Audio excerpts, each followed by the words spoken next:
Welcome to Harvey Dent's Fact Finder.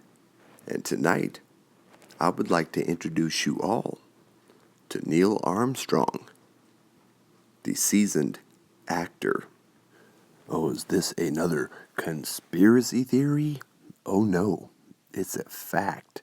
He used to perform in front of audiences this size.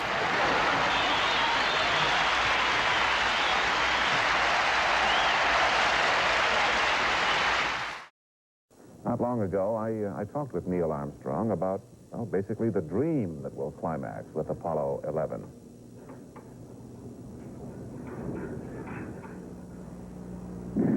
You're supposed to be, and you are a pilot, not a philosopher, but you are going to be the first man to land on the moon. You must have thought well beyond the technical, purely scientific aspects of this mission.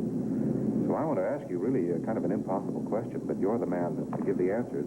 What do you think this mission will tell us about man?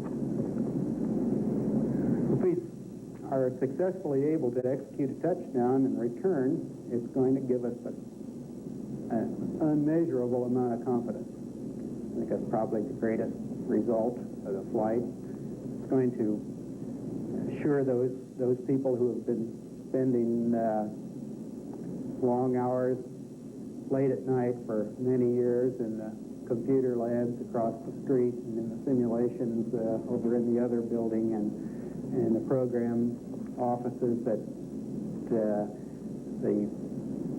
the almost staggering technical job that they tackled is in fact possible for man to conquer. And given that confidence,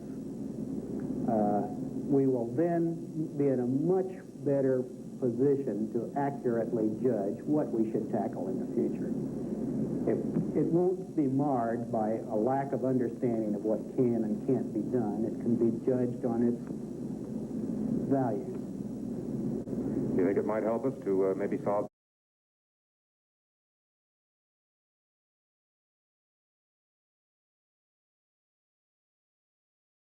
some of our less exotic problems here at home? On Earth? Well, I certainly hope that we would take the more successful approaches that have been used in this kind of a program and find ways to apply those approaches to other problems. I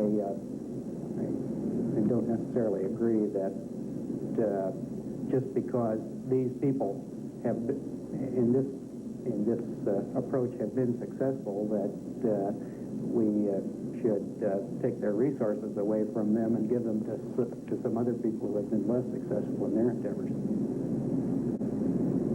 I get the impression you think we might be able to do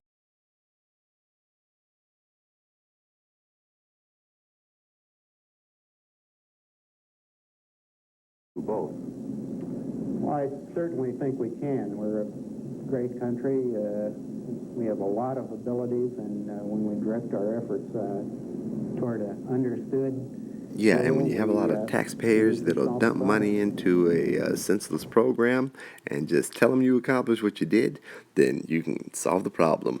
Next up is Neil Armstrong visiting the Bob Hope show about 25 years after the supposed moon landing. And here you can see he has obviously grown as far as his acting chops are concerned. Reading from a teleprompter, his timing, and his jokes with Bob Hope. Make sure you stick around to see the third role Neil is in, where this is the role he was created for.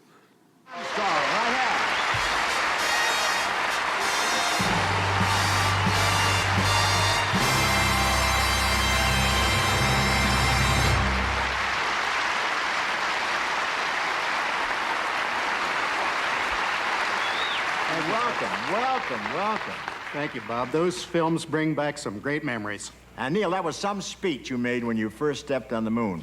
When did you prepare that? Actually, I didn't think about that until after we landed on the moon's surface. Really? You thought that up all by yourself, huh? Well, it was a little late to call a writers' meeting when you're coming down that ladder. Maybe that's why I never went there. But I'll tell you, if that was me up there, I probably would have said, the eagle has landed and so has the chicken. But Bob, that trip was a perfect example of teamwork. Thousands of people working on an unprecedented project like that, and nothing serious went wrong. I'm not sure about that. I heard a nasty rumor that you left home without your American Express card. Neil, before becoming an astronaut, you were a test pilot at NASA's Flight Research Center at Edwards Air Force Base in California, right? That's right, Bob. And according to the records, you flew over 200 different models of aircraft, including jets, rockets, helicopters, and gliders. Boy, you're not afraid to face danger, are you? I'm here.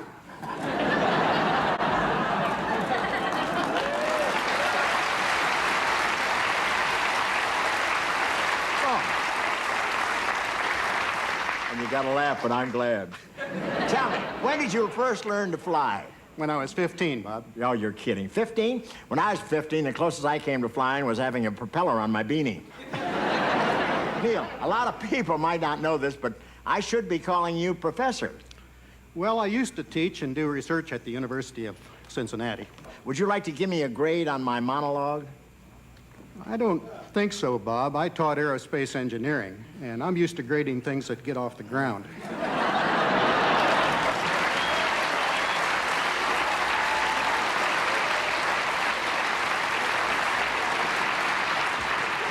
Is it unpatriotic to kick an astronaut in the shins? Bob, that didn't come out the way I meant it. It was a brilliant monologue. I'd give it an A+. Nice cop-out. Thank you. A short time after Neil came back from the moon, he appeared with me on some of the shows we were This is doing the in Neil Vietnam. Armstrong I I'd like think to show very you some of few those people clips know. right now. This is the propaganda tool, Neil Armstrong, where he was used to talk to thousands of troops in Vietnam during the Vietnam War. That provided this world with a thrill they will not soon forget. Ladies and gentlemen, the first man to set foot on the moon, Neil Armstrong, right here.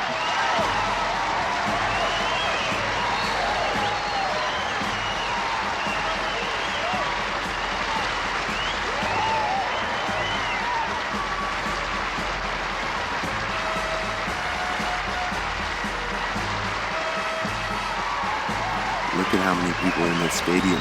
That's the shallow side of the stadium. There's like double the number of people when the camera spans over the other way. Just watch. There's thousands of people. So he performed, you'll see, in front of thousands.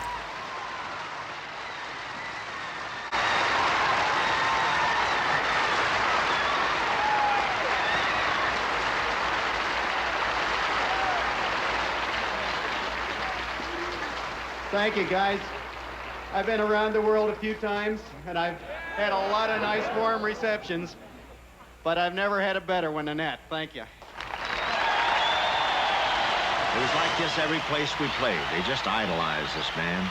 And at every base, we had a question and answer period. I'd like to find out, what did it feel like to be the first man to step on the moon?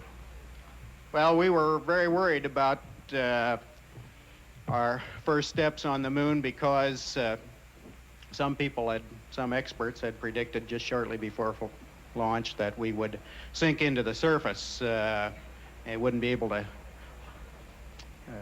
hold our weight at all, and we'd just disappear into the dust. And of course, we were Check really, him out, adjusting his pleased to find out that microphone, they were getting wrong. warmed up. Look at all those people. Wait a minute. Is that two girls or one girl with two heads? What is it, darling? We'd like to know when you're going to take the first woman to the moon. Is he true Neil Armstrong? Look how anxious he is to answer this question. Hey, well, when do you want to go?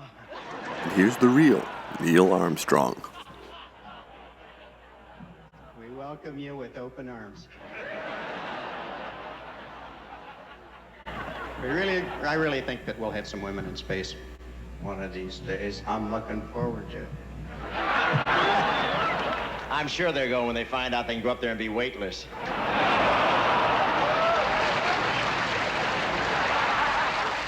Thank you. What's your question, son? Did you get extra pay for going to the moon? Yeah, as a matter of fact, I did. But they deducted 50% for government quarters available. And then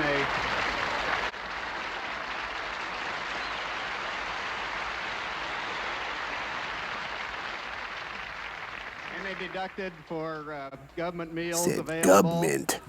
And by the time I got done for the whole trip to the moon, back, quarantine, and 8 days down Cape Kennedy per flight, I got $43.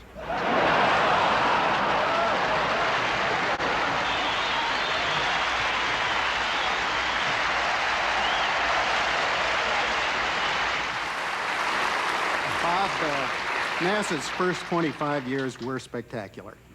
And if they can continue to get young people with strengths in science and mathematics, I'm certain the next 25 can be even better. There's Neil Well, you Armstrong, certainly the gave me a great pitch start. man. Thank you, And Neil here's Neil Armstrong. Armstrong, the Freemason. Check out that grip, the distance of the index finger from the three fingers that are curved. Check out this next handshake, exact duplicate. The French president and the Belgian prime minister. Not only known Freemasons, but that handshake is a known Freemasonic handshake. Well, I hope this video was as educational for you to watch as it was for me to create, because, yeah, there are a couple things that I did not know about Mr. Armstrong. Not only was he supposedly the first man on the moon, but he was also a walking billboard for NASA, a walking propaganda tool for the United States government, and basically a seasoned actor and stand-up comedian. And that's why I love looking. Until you find your truth, keep looking.